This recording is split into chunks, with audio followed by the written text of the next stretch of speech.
Monsieur le ministre d'État, ministre de l'Intérieur, cher Benoît, Madame Nicole Beltrame, Monsieur Damien Beltrame, Mesdames, Messieurs les préfets, les préfets et sous-préfets du Val-de-Marne, Messieurs les parlementaires, Monsieur le Président du département, cher Olivier, Mesdames, Messieurs les élus municipaux, régionaux, départementaux, Monsieur le Directeur général de la Gendarmerie nationale, Mesdames, Messieurs les généraux, officiers, sous-officiers, de la garde républicaine, de la gendarmerie, de la Légion étrangère, de la police nationale, des pompiers, de la police municipale, Mesdames, Messieurs les membres des délégations d'écoles militaires de Saint-Cyr et de Melun, Mesdames, Messieurs les anciens combattants et porte-drapeaux, Maître de Montréal, cher Thibault, chers confrères, Mesdames, Messieurs, impressionnante assemblée, réunie dans une ville de 18 000 habitants aux portes de Paris. Une petite ville paisible, aux clochers, aux maisons sages. Pourtant, dans ce petit bout de France anonyme, tous nous voici. Ce paradoxe montre l'importance dans l'intention nationale de la personne que nous honorons. Laissez-moi vous en conter la genèse pour ensuite vous en livrer les raisons. D'abord, comment nous est venue l'idée d'une statue? Ici même, sur ce rond-point, se trouvait une haie de bambou peu gracieuse, affublée de deux grosses fourmis chapeautées en tôle, qui n'étaient pas les plus heureuses. Décision avait été prise de tout revoir pour embellir la ville à notre habitude. En parallèle, et sans rapport au départ, nous avions décidé avec les élus, nous étions promis de rendre hommage à Arnaud Beltrame. Et en cherchant quelle forme pouvait prendre cet hommage, nous sommes tombés sur la si belle statue posée à Saint-Cyr-des-Cloches. Alors évidemment, nous nous sommes demandé pourquoi une statue ici à Blois. Pourquoi pas? Baptiser une école n'est pas moins fort ou plus fort que la pose d'une statue et réciproquement. Et puis entre nous, est-ce que deux grosses fourmis chapeautées en tôle sont plus légitimes pour occuper notre espace public qu'un héros national? Nous vivons une ministre et une drôle d'époque. Et pour certains, déboulonner les statues est plus honorable pour les riches. Nous revendiquons la liberté de penser que la France enfante encore des héros méritants d'être statués. Enfin, et plus prosaïquement, notre choix s'est porté sur une statue pour la beauté esthétique de l'œuvre qui permettait donc d'embellir le site.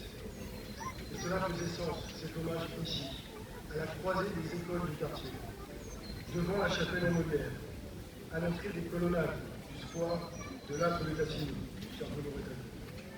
Cet illustre Vendéen qui a lui aussi fait l'honneur et l'orgueil de la nation. L'esprit de ces deux illustres, et Vendéen, se côtoiera désormais ici, après sur moi.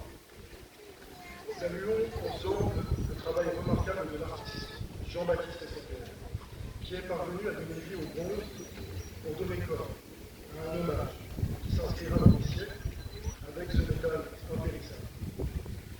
La statue a été travaillée avec la famille, notamment avec Damien, le frère, pour approcher au plus près des traits de l'homme. Le résultat est époustouflant, de beauté, de force tranquille et d'élégance. Bravo à vous, monsieur Secker.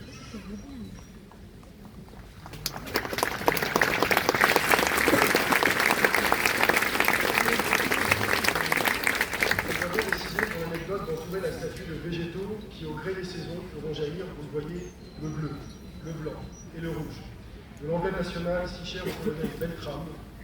Et nous l'avons agrémenté d'hortensia, cette plante, madame, si bretonne, en écho à vos racines armoricaines, lui qui était tant attaché à sa terre.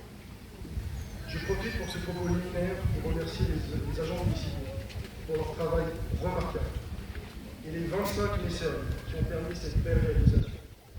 Petits commerçants brillards, les plus grandes entreprises. La simple évocation de l'homme, ainsi statufié, vous avez donné sans réfléchir. Du fond du cœur, merci à vous.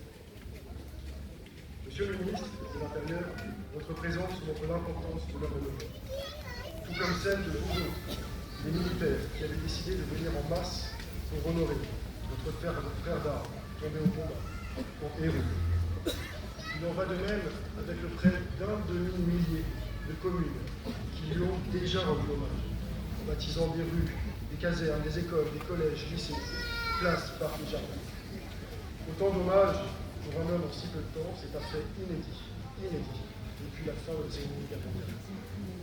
Alors, après l'hommage de la patrie, rendu aux Invalides le 28 mars 2018 par le président de la République, et à la suite de si nombreuses villes, ces petites patries, pris sur marne sonore, de rejoindre ce chapelet d'hommage. C'est justice. Et le moment vient de vous en livrer les raisons. Lâche la petite dame, elle n'a rien fait. Crois-moi, je représente l'État. Le 23 mars 2018, en milieu de journée, le cœur de la nation tout entière se serrait, appelant la survenue d'une nouvelle attaque terroriste sur le sol national, faisant 3 victimes, 3 morts abattus, une quinzaine de blessés, et stupeur, une prise d'otage d'un gradé de la gendarmerie qui s'était volontairement substitué à une femme innocente, jusqu'alors retenue par l'islamiste, nous l'apprendrons plus tard, affilié à Daesh. Dans les heures qui suivirent, nous apprîmes qu'un choc décisif s'était déroulé dans le huis clos d'une salle du magasin, à l'issue duquel le terroriste était abattu et le gendarme transporté en urgence absolue à l'hôpital. Alors, le cœur de la nation tout entière se serrait plus encore. Et chacun, nous retenions notre souffle, dans l'espoir que celui qui avait posé cet acte ultime de bravoure survivrait. Et au petit matin, nous apprenions que la mort l'avait emporté, en ayant la consolation mince mais bouleversante de partir aux côtés de son épouse Marguerite et en présence du père Jean-Baptiste qui préparait le mariage. Alors le cœur serré de la nation tout entière se mit à battre à tout rompre, à battre de stupeur, mais aussi d'admiration. Admiration pour celui qui a eu la force d'âme inouïe de se faire otage pour libérer une femme inconnue, et ne pas couper les chiens, et enfin engager une lutte à mort pour nous protéger, et ce faisant, rester fidèle à son idéal, jusqu'à l'extrême limite de ses forces d'homme. Il était entré soldat d'élite valeureux dans cette petite salle, et on est ressorti comme héros de la nation, pour la France de nouvelle existence. Arnaud Beltrame. Arnaud Beltrame. Ce nom se posa sur toutes nos lèvres, nous qui le prononcions pour la première fois. Et ainsi, en quelques heures à peine, de lèvre en lèvre, la rumeur de son nom murmuré parcourut la France entière. Des métropoles aux villages, des campagnes aux montagnes, des plaines aux littoraux. Et par-delà même les frontières nationales, voici que le monde entier susurrait son nom, Arnaud Beltrame. Le peuple de France ne s'y est pas trompé. Il a tout de suite reconnu en Arnaud Beltrame un fils de France, mort pour le service de sa cause, dans des conditions stupéfiantes, d'une radicale et insondable beauté, qui le hissait sur le champ, au panthéon des grands de la nation. Lâche la petite dame, elle n'a rien fait. Prends-moi, je représente l'État. Arnaud Beltrame devait se marier religieusement 3 mois plus tard, avec la femme de sa vie.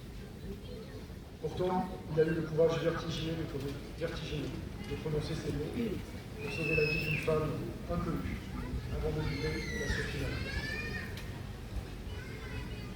On ne voit bien qu'avec le cœur, disait le renard du Petit Prince, sous la plume de Saint-Exupéry.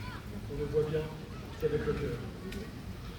Madame Nicoline Beltrame, votre fils, Arnaud Beltrame, notre petit prince, comme vous le surnommiez affectueusement, a su voir le 23 mars 2018 à Trèbes avec le sien, avec son cœur de soldat, son cœur de serviteur de la nation, son cœur de patriote et d'homme d'honneur, resté fidèle jusqu'au bout à son serment.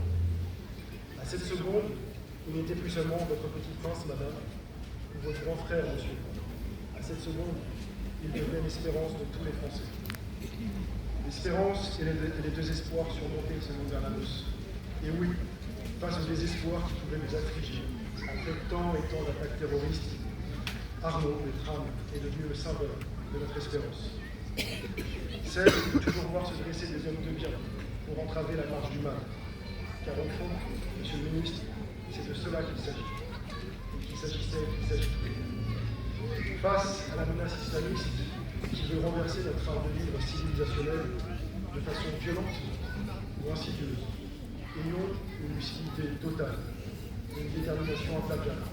Votre image. Et ce n'est pas le seul danger, hélas. L'hyperviolence quotidienne et les faits divers se succèdent à un rythme effréné, marquant ici un fait de société. Et en face, tous les jours, les femmes et les hommes de bien se battent. Je pense à toutes nos forces de sécurité intérieure et de secours.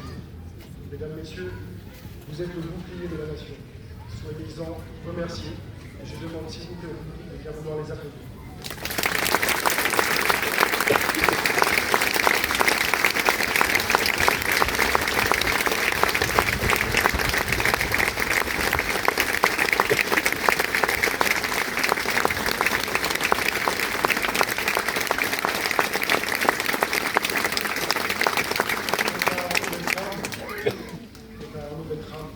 Il a regardé le mal dans les yeux et il lui a opposé un geste bouleversant d'amour, un geste lumineux, du don absolu de soi.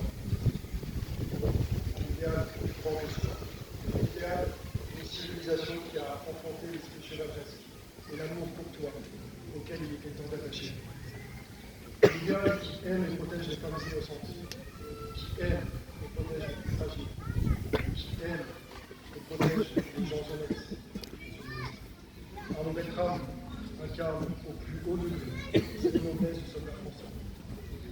Alors, c'est donc avec beaucoup d'émotion que nous nous associons à l'hommage national rendu aux invalides et aux centaines d'hommages communaux depuis lors.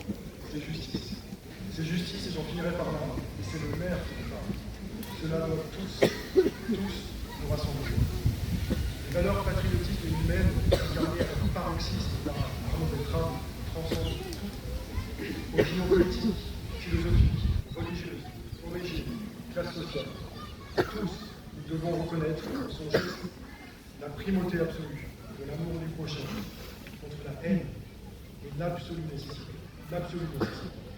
de ne jamais courber les chiens dans les sorcières dangereuses. Alors, cette statue derrière moi incarnera la concorde nationale autour de ces valeurs qui rassemblent. Et ainsi, dans notre belle ville de Brie-sur-Marne, de génération en génération, lorsque les petits écoliers du quartier passeront devant la statue, ils demanderont « Papa, maman, qui est le monsieur en statue ?» Et leurs parents leur répondent « Il s'agit d'un héros français, un homme qui a été prêt à mourir pour le bien. Assis-toi, mon garçon, assis-toi, ma fille, je vais te raconter son histoire. » Et voici que de génération, nos enfants comprendront que le courage, le don de soi et la défense pour l'amour sont des valeurs qui n'appartiennent pas au passé. On peut toujours opposer le bien au mal, et notre pays regorge, dans son histoire, même récente, de grandes femmes et de grands hommes qui peuvent nous rendre fiers d'être français. Français selon Ernest Renan, français non seulement par l'origine, mais par le cœur, par l'adhésion à cette belle et fantastique utopie humaine dénommée la France. Alors, le sacrifice ultime d'Arnaud Beltrame sera là. Colonel Arnaud Beltrame, sur ce rond-point, depuis votre piédestal, vous qui nous saluez, après avoir été jusqu'à mourir pour nous protéger, nous vous honorons, comme nous saluons tous vos frères d'armes, tombés en service, et ceux ici présents autour de vous, engagés à votre suite pour poursuivre le labeur. Honneur et reconnaissance au colonel Arnaud Beltrame, pour que vive la République et vive la France.